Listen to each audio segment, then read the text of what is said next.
The latest. Thank you for your love and support. I appreciate you all. I am getting better. I appreciate you all for the love you are showing me. Now, the people that are chasing after Africa can no longer hide what they are doing to us as Africans. As much as they try to do it, their people are exposing them. There's chaos in EU, the same members rising against the same organization. Before this organization used to come together, they plan and they do everything together to execute in Africa. But things are different these days because their own members are exposing a lot of things to us. It's not left onto the African to either use this information to our advantage and change and unite, or we continue to live here like that. According to one EU member, enough of the way EU is plundering Africa, forcing us to export 75% of our resources and making sure that the African do not produce, we don't refine, we don't turn anything of ours into finished good. It is a systematic thing. So those of us who are sitting here calling on our leaders, where I don't know refining, where I don't know doing this, and they're always exporting the things in the raw form. This is the reason. And that every year they make sure the Africans will lose 58 billion euros in flight. And that when they finish doing all these things to us and we finally get there, then they treat us anyhow. And then they put us back into a place to bring us back home. Deportation. We see how these people treat us. That they have to stop maltreating the African because they are the reason to which we are suffering. And wherever we go as Africans, we are treated anyhow. You see that permanent seat we are crying for in the UN Security Council. These are all systems to make sure that the African do not rise up. And that our brother, one of our brother is calling for Africans to unite and look for leverage instead of fighting for a permanent seat. Because these people will make sure that they don't ever give the African anything that will give us power to also decide on things that has to do with us. Stop despising Africans. For decades, Europe has been Africa's main partner. European leaders recognize great promises. We promised peace to the Africans. They saw the war. We promised the crown. They have seen poverty. They have seen underdevelopment. For years, we have imposed single economic agreements to Africans and neoliberal reforms with great promises. Again, what is the net result today? African economies remain largely dependent of the export of raw materials. 70% of their exports. Every year, Africa loses 76 billion euros. Capital flight and tax evasion. And Africans, when they arrive in Europe, even with all their passport papers in order, are still at risk of being humiliated and sent back to airports. And then you come whining and saying, yes, but the Africans will see the Chinese. It's normal, the Africans tell us. They offer us a better deal. They respect us. We must not whine. Because you whine. Because they want resources and wealth. Let's change course. Let's stop despising Africans. Let's stop to see only their wealth as a source of plunder. And let's start a fair trade and a partnership of equals. Thank you. But the truth is, it's a million miles from the reality of EU-Africa trade policy as it exists now, because our economic relations with Africa are simply a continuation of European colonialism, perpetuating exploitation by other means.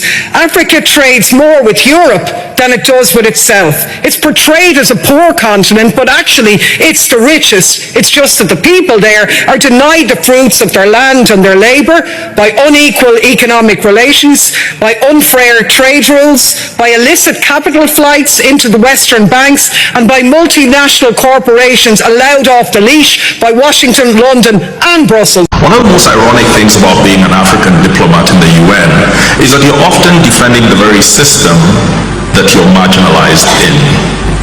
I find that all the time so strange, and I myself have been one of the more ferocious defenders of that system, even while understanding the inequities and marginalizations of my own continent from them. What it means is that the expectation of Security Council reform as a form of favor or an act of inclusion is naive. You do not get included in the permanent ranks of the Security Council to be a substantive member who can wield the veto just because you have to generate your own form of power and independence so that you sit at that table as an equal. As I like to provoke, you can go to the Security Council permanent membership like a proud peacock, but you may emerge like a plucked chicken. Because the Security Council veto and permanent membership is only one dimension of national power that is arrayed against other intelligence, security, economic, and political powers. So the question for Africa when it comes to multilateralism is to go beyond the demand for inclusion and look inward and talk about the demand for leverage. What is it that allows Africa the leverage to sit in the permanent ranks? What is it that allows Africa to demand a seat at the table and to get it, not because we've been left out, but because of our leverage? And to me, Julie, that comes to coming back to our institutions, our security architectures, reimagining and re-energizing them, coming back to the original reasons we build the African peace and security architecture, being true to that architecture, making sure that the parts of it that have been captured or diverted by others are retaken back into our hands so that we're able to use them. Finally, when it comes to some of those particular emergencies that you talked about, it seems to me that it doesn't take 193 members of the UN to decide on anything for the UN to move. What it requires is for a committed group of leaders, 5, 6, less than 10 committed African leaders can shift and change the multilateral system to be more responsive to Africa's definition of its interests. 14 of those countries, they said, in order for you to get your independence from us, you must sign this document. You thought they could have found a better name for the document. The document was called the Pact for the Continuation. I repeat, the Pact for the Continuation of Colonization. We are talking about giving you independence, but sign this pact for the continuation of colonization in a different format. And I'm going to highlight some of those issues that they said you must agree to if you are going to be independent. Hello. Maybe we need to redefine the meaning of independence for the French.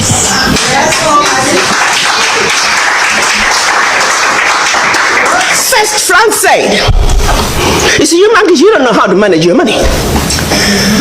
We're going to demand that you deposit 85% of your bank reserves with the French Minister of Finance, under the French Central Bank, under the control of the French Minister of Finance. France is then going to take your 85% bank deposits from each and every one of you. Deposit those funds in the French stock market under the French name. And you may or may not know the returns.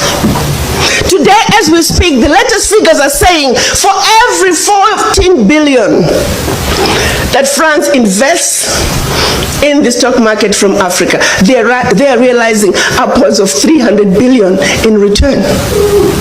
Every year, year in, year out, because of these deposits from the African countries, France is taking out of Africa over $500 billion. Now figure it out. For every 14 billion, the returns on the investment are over 300 billion, and they are taking over 500 billion. So in actuality, France is taking out of Africa trillions of dollars year in and year out from us poor people, Africans. We need to understand the game these people are playing on us. Before, when there's problem, we'll be calling for these people to come here and help us. They are the reason to which we are going through all this pain. But no matter how much we try to talk to the African, we still find our brothers and sisters so much in love and trust everything that is coming from these people. We have never really understood who is actually the problem to us. They made us to believe that the leaders, Even when they come out openly to tell us things, we just listen to it, and that ends it. We don't put that thing into use so that we can be informed as to what to do when we are dealing with these people. Africa will have a long way to go. Now their people are exposing them. It is you and I that need to use this information to our advantage. And that is why always I call for the African unity. It's high time we stop seeing our brothers and sisters from other places to be foreigners. We are all one people. The foreigners are the people that are not in our skin type. Look at how other people are always working together. Go to Europe and see. Even though they are made up of different tribes, they've come together and they're moving freely among themselves. They are not fighting among themselves. But Africa, they have created a hole. And we all are still jumping into the hole. Even though now we know who has created and we know where the hole is, we are still jumping into this hole. When will the African start loving him or herself and uniting to fight against all these things that are happening to us? Enough.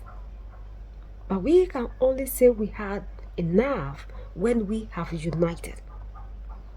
They are the problem of the African. They are the reason to which we are where we are. They are not helping us and they are not leaving us to be. They are the reason to which we are going through all that we are going through in Africa. So we need to start loving ourselves as a people.